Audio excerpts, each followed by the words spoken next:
তো আমি ইসলামী আন্দোলনের কর্মীদেরকে বলতে চাই, তোমরা হতাশ হইও না। আল্লাহ হক, রসুল হক, কোরআন হক, ইসলাম বিজয়ী হবে, কিন্তু এই রাস্তায় না। আল্লাহ রসুলের প্রকৃত ইসলাম লাগবে।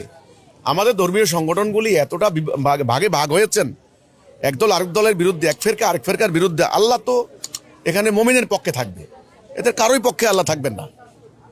এখন অস্থির হয়ে লাভ নাই, হতাশ হয়ে লাভ নাই। তাদের প্রতি আমার একটাই আহ্বান থাকবে, আমরা যে কথাটা বলছি যে আল্লাহ রসুলের ইসলাম আপনারা ধারণ করেন। এক, রসুল যেই প্রক্রিয়া দিন প্রতিষ্ঠা করেছেন, প্রথমে তাওহীদ, তারপরে জিহাদ, তাওহীদের উপর ঐক্যবদ্ধ করে জিহাদের ভিত্তিতে দিন প্রতিষ্ঠা।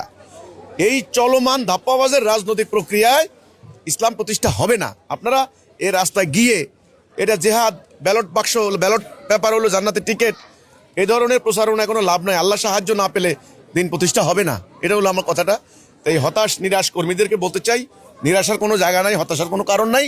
ইসলামের বিজয় কেউ ঠেকাইতে পারবে না, তবে এই তরিকায় না, চলমান তরিকায় বাদ দিতে হবে। কিন্তু এই ধাপ্পাবাজের রাজনীতিতে যত যাবেন, ওই একবার আসন পাবেন 50টা, আবার 10টা, আবার 100টা, আবার 20টা, এভাবে চলবে, কিন্তু বিজয়ের মুখ দেখবেন না। আল্লাহ রসুলের ইসলাম এবং আল্লাহ রসুলের সঠিক তরিকা ধারণ করতে হবে, তবে বিজয় মিলবে ইনশাআল্লাহ।